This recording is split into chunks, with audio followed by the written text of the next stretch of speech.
Hello friends, welcome है आप सभी का आपके इस कृष्णा आर्ट्स एजुकेशन चैनल में, जो केवल और केवल बोर्ड एग्जाम की तैयारी करवाने के लिए बनी है। इसलिए इस चैनल को आपने अभी तक सब्सक्राइब नहीं किया तो इस चैनल को सब्सक्राइब कर दें और साइड के बेल नोटिफिकेशन को भी प्रेस कर दें, ताकि हमारी वीडियो का लेटेस्ट नोटिफिकेशन आप तक सबसे पहले पहुंच सके। और अगर आपको इस चैनल से रिलेटेड क्लास 10 के नोट्स और PDF बिल्कुल मुफ्त में चाहिए तो आप हमारे टेलीग्राम चैनल को ज्वाइन कर लें। टेलीग्राम चैनल का लिंक डिस्क्रिप्शन में भी दिया हुआ है और आप टेलीग्राम एप्लीकेशन में कृष्णा आर्ट्स एजुकेशन को सर्च करके भी ज्वाइन हो सकते हैं। तो चलिए आज के इस वीडियो में आगे क्यों बढ़ते हैं। आज का वीडियो महत्वपूर्ण वीडियो होने वाला है, क्योंकि आज हम आपको कक्षा 10 का हिंदी गोधूली भाग 2 के गद्य खंड का 11वां पाठ नौबत खाने में इबादत का सब्जेक्टिव क्वेश्चंस करवाने वाले हैं। अर्थात आज हम आपको नौबत खाने में इबादत पाठ का लघु उत्तरीय प्रश्न उत्तर पढ़ाने वाले हैं। और अगर आपको कक्षा 10 के किसी हिंदी गोधूली भाग 2 के किसी अन्य पाठ की किसी भी वीडियो को देखना है तो आप डिस्क्रिप्शन में दिए गए लिंक हिंदी गोधूली गद्य खंड वस्तुनिष्ठ प्रश्न उत्तर, लघु उत्तरीय प्रश्न उत्तर और संपूर्ण मैथ 2023 के प्लेलिस्ट में जाकर किसी भी पाठ की किसी भी वीडियो को आसानी से देख सकते हैं। तो चलिए बिना देर करते हुए हम आपको इस वीडियो में नौबत खाने में इबादत पाठ का लघु उत्तरीय प्रश्न उत्तर पढ़ाते हैं। इस चीज़ को तो आप समझ गए होंगे, मैंने कई बार आपको बता रखा है कि आपकी बुक में दो टाइप का लघु उत्तरीय प्रश्न उत्तर होता है। एक होता है पाठ के साथ और एक होता है पाठ के आसपास। पाठ के साथ वाला जो लघु उत्तरीय प्रश्न उत्तर होता है ये बोर्ड एग्जाम में पूछा जाता है और यही क्वेश्चन इंपॉर्टेंट होता है। और पाठ के आसपास वाला क्वेश्चन सिर्फ और सिर्फ आपके नॉलेज के लिए होता है, उसे एग्जाम में पूछा नहीं जाता है। हम आपको दोनों टाइप के क्वेश्चन करवा देंगे, लेकिन आप अच्छे से याद कीजिएगा पाठ के साथ वाले क्वेश्चन को। इसमें हमारा पहला क्वेश्चन है, डुमरांव की महत्ता किस कारण से है। जो डुमरांव है ये बिहार के एक स्थान का नाम है, एक जगह का नाम है। तो ये जो डुमरांव थी इसकी महत्ता किस कारण से, अर्थात ये अपने आप में प्रसिद्ध क्यों है। तो महान शहनाई वादक भारत रत्न बिस्मिल्लाह खां की जन्मस्थली और उनके पैतृक निवास होने के कारण तथा शहनाई में लगने वाली रीढ़ जो नरकट से बनती है डुमरांव में बहुलता से प्राप्त है। इसलिए डुमरांव की महत्ता अपने आप में एक महत्व स्थान रखता है। मतलब जो डुमरांव है इसकी महत्ता किस कारण से ये पूछा जा रहा है। तो पाठ में मैंने बिल्कुल अच्छे से आपको पढ़ा दिया था, एक बार फिर से हम आपको एक्सप्लेन कर देता हूँ कि इस पाठ के जो नौबत खाने में इबादत पाठ में आपने पढ़ा बिस्मिल्लाह खां के बारे में। और बिस्मिल्लाह खां एक प्रसिद्ध शहनाई वादक थे और उनको भारत रत्न भी मिला था और उनका जन्म हुआ था डुमरांव में, उनके पूर्वज भी वहीं रहते थे। तो वही बताया गया कि महान शहनाई वादक भारत रत्न बिस्मिल्लाह खां की जो जन्मस्थली है और उनके पैतृक निवास होने के कारण भी ये डुमरांव प्रसिद्ध है। और उसके साथ साथ शहनाई वादक थे, उनको शहनाई बजाना अच्छा लगता था, वे एक प्रसिद्ध शहनाई वादक थे। और शहनाई में एक रीढ़ लगती है, शहनाई के एक भाग का नाम है रीढ़,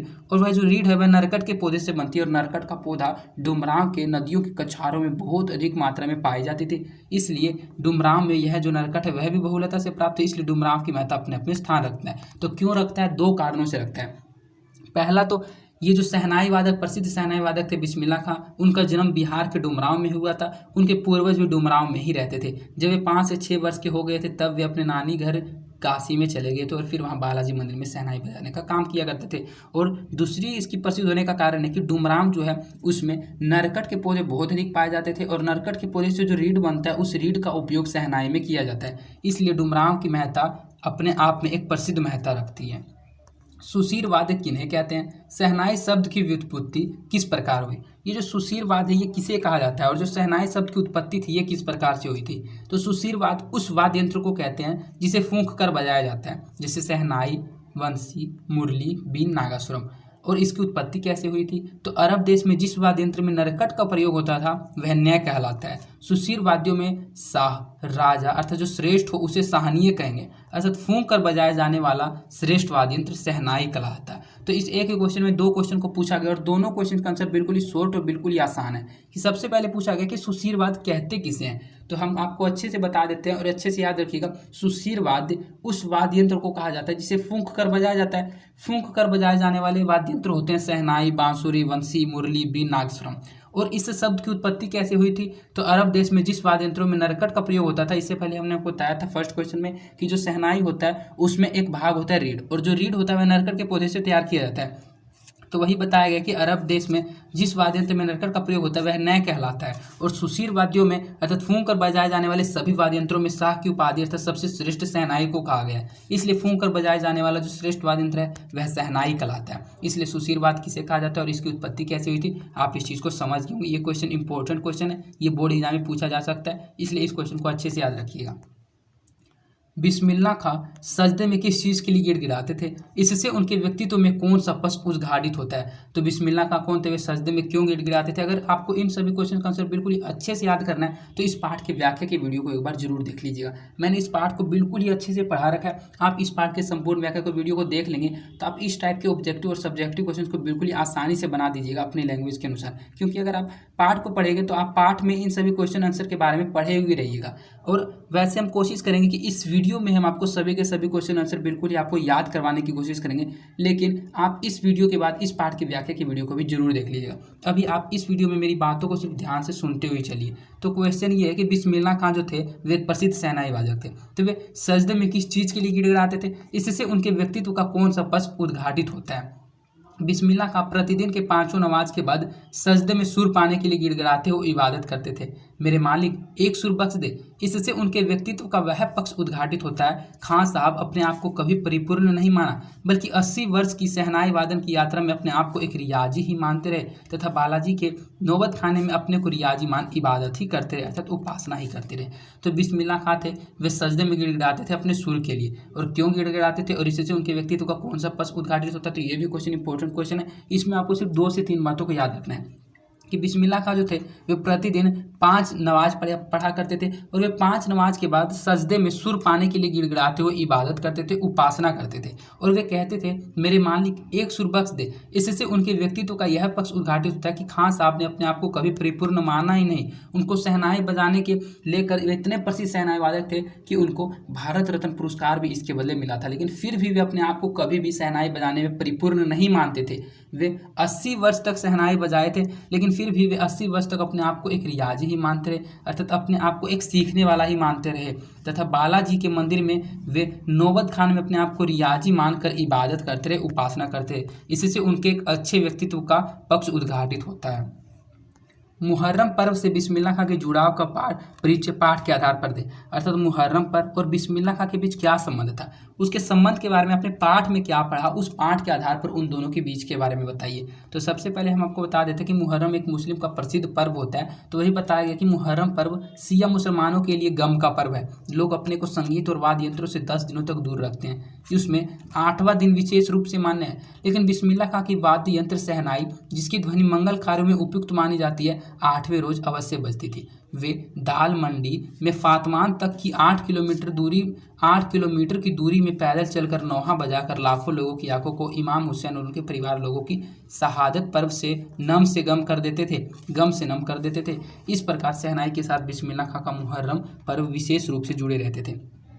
मुहर्रम जो पर्व था वो शिया मुसलमानों के लिए गम का पर्व था, अर्थात जो शिया मुसलमानों का निधन हो गया था, जो मृत्यु हो गया था, उनका शोक मनाने के लिए मुहर्रम पर्व को मनाया जाता था मुसलमानों में। लेकिन बताया गया कि लोग अपने को संगीत और वाद्य यंत्रों से 10 दिनों तक दूर रखते थे।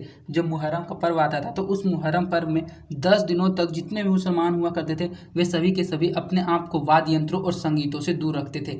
लेकिन उसमें जो 8वां दिन था वे विशेष रूप से माना था, क्योंकि बिस्मिल्लाह खां का जो वाद्य यंत्र शहनाई था वे प्रसिद्ध शहनाई वादक थे, उसकी मंगल ध्वनि मंगल कार्यों में उपयुक्त होती थी, वो 8वें रोज अवश्य बजती थी।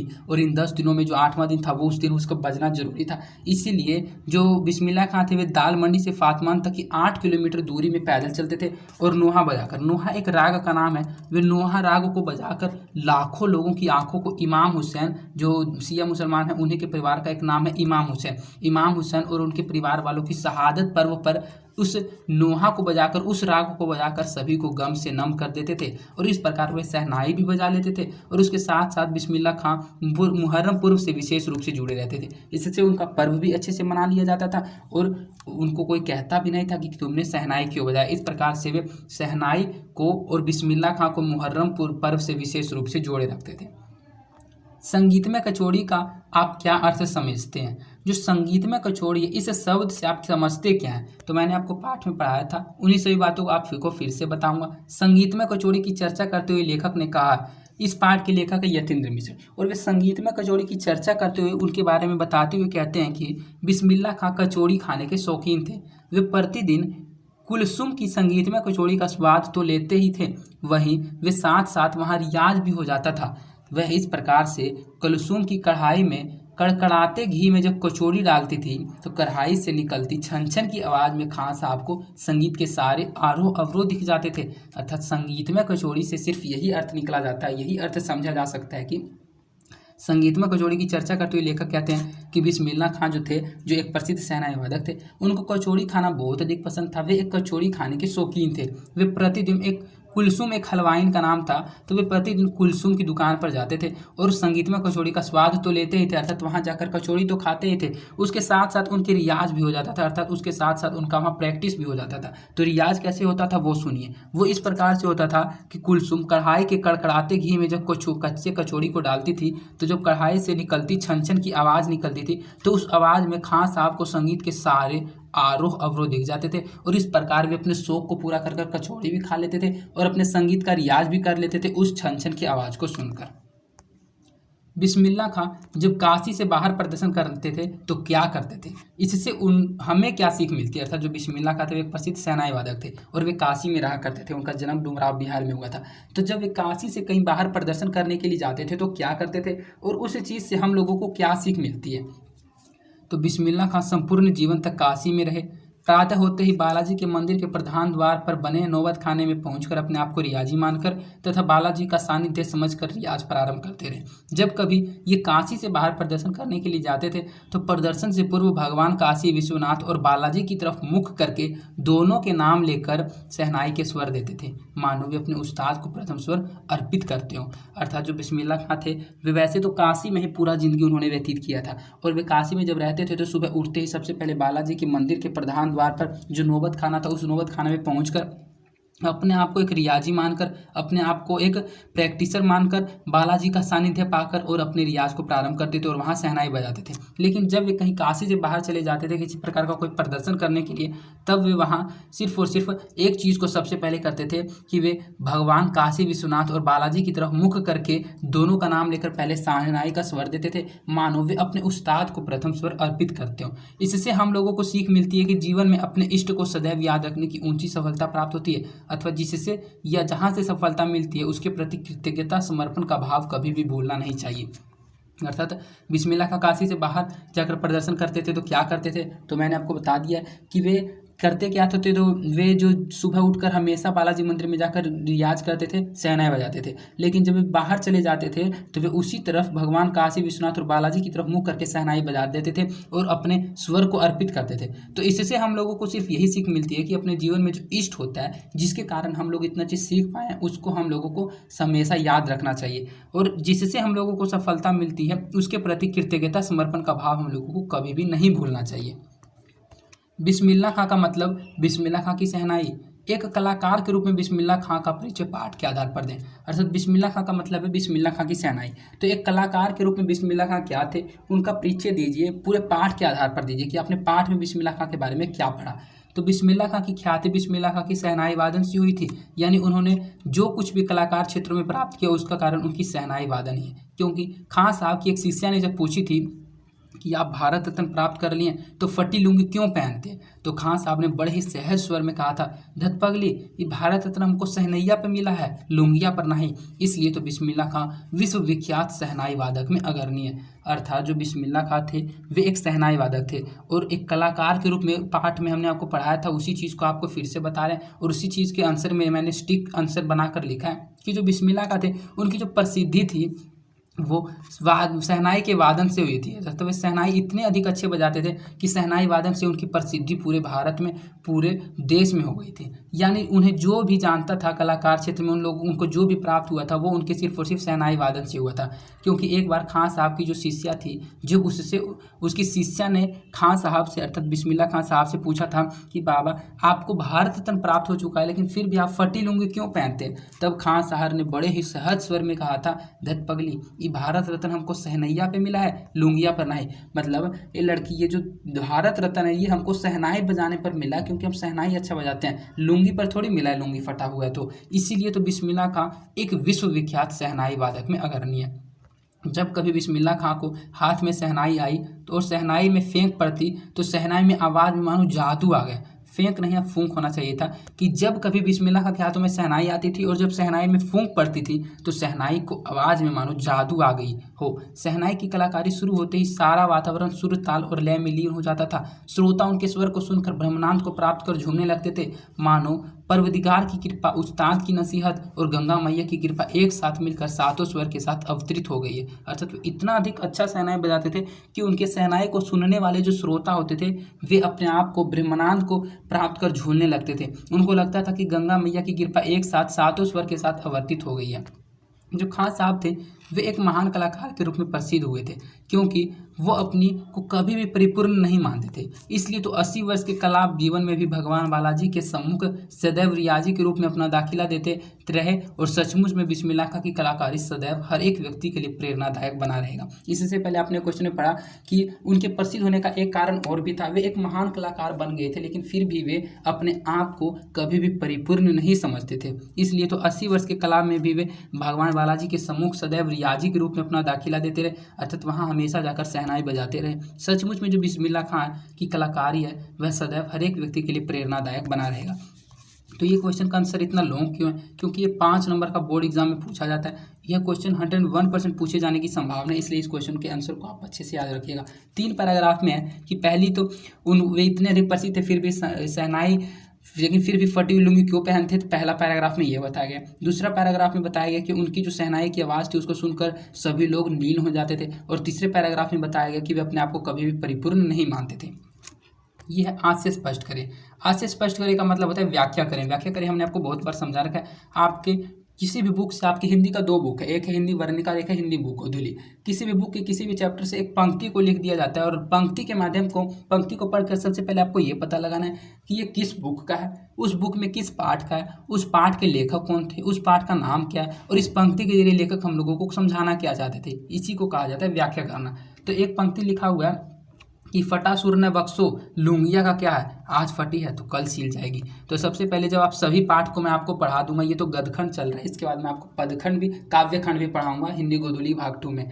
तो जो हिंदी गोधुली है, आप जब इस सभी पाठों को पढ़े हुए रहिएगा तो इस पंक्ति को पढ़ते ही आपको ध्यान में आ जाएगा कि ये तो मैंने हिंदी गोधुली भाग 2 के नौबत खाने में इबादत पाठ में पढ़ा था और इस पाठ के लेखक यतीन्द्र मिश्र थे, तो वही आपको लिखना है। इसी से तो 2 नंबर कन्फर्म हो जाता है। सबसे पहले आपको लिखना है कि प्रस्तुत पंक्ति हमारे हिंदी की पाठ्य पुस्तक गोधुली भाग 2 में संकलित नौबत खाने में इबादत पाठ से लिया गया और इस पाठ के लेखक यतीन्द्र मिश्र हैं। वे इस पंक्ति के जरिए कहते हैं कि, इतना आपको लिख देना। ये मैंने टाइपिंग नहीं किया क्योंकि मैंने इससे पहले जितने भी पाठ में व्याख्या करे, आज से स्पष्ट करे बताया, सभी में टाइपिंग कर दिया था, इसलिए अब मैं आपको सिर्फ बता रहा हूँ। उसके बाद आपको लिखना है कि इस पंक्ति के जरिए लेखक हम लोग को बताते हैं कि फटा सुर न बक्से, यह वाक्य में बिस्मिल्लाह खां परवदिगार से दुआ मांगते थे कि खराब स्वर कभी भी प्रदान ना करें, लुंगी फट जाएगी तो कल सिल जाएगी, लेकिन शहनाई जब फट जाएगा, जब मेरा खराब स्वर निकलेगा तो फिर मान सम्मान सब का सब चीज़ मेरा खराब हो जाएगा। इसीलिए वे इस पाठ के जरिए, इस पंक्ति के जरिए बताते हैं कि बिस्मिल्लाह खां का जब लुंगी फट जाता है, जब उनकी शिष्या उनको कहती है कि आप फटी हुई लुंगी पहनते हैं, आपको तो भारत रत्न पुरस्कार प्राप्त हो चुका है, तब वो कहते हैं अपने सहज स्वर में उत्तर देते हुए कहते हैं कि लुंगिया का क्या, आज फटी है तो कल सील जाएगी, सिर्फ ये जो भगवान है ये मेरा कभी भी सुर ना फटने दे, अर्थात जो मेरा सुर है, जो मैं शहनाई बजाता हूँ, ये हमेशा ऐसा ही सुरीला रहने दे, क्योंकि जब मेरा लुंगिया फटा है तो ये तो कल सील जाएगी या फिर नहीं आ जाएगी, लेकिन जब स्वर खराब हो जाएगा तो मेरा जो मान सम्मान है ये सब का सब खराब हो जाएगा। और दूसरी पंक्ति है काशी संस्कृति की पाठशाला, तो इसमें भी आपको यही लिखना है कि प्रस्तुत पंक्ति हमारी हिंदी की पाठ्य पुस्तक गोधुली भाग 2 में संकलित नौबत खाने में इबादत पाठ से लिया गया है। इस पाठ के लेखक यतीन्द्र मिश्र हैं और इस वाक्य से भी हम लोगों को कहते हैं कि काशी की अपनी संस्कृति है, अपना इतिहास है, अपनी कला है, तथा काशी को बिस्मिल्लाह खां जैसा अपना कलाकार प्राप्त हुआ है। अर्थात अगर संस्कृति या इतिहास को जानने की इच्छा है, अगर कला सीखने की इच्छा है तो काशी जैसी पाठशाला अन्यत्र कहीं नहीं मिलेगा। अर्थात जो काशी व संस्कृति की पाठशाला इसलिए कहा जाता है क्योंकि जो काशी है उसकी एक अपनी संस्कृति है, काशी का एक अपना इतिहास है, काशी की एक अपनी कला है और काशी को बिस्मिल्लाह खां जैसा कलाकार प्राप्त हुआ था। अर्थात अगर संस्कृति या इतिहास को अगर किसी को जानने की इच्छा है, अगर कला है सीखना चाहता है, कला सीखने की इच्छा है, तो काशी जैसा पाठशाला उनको अन्यत्र कहीं नहीं मिलेगा।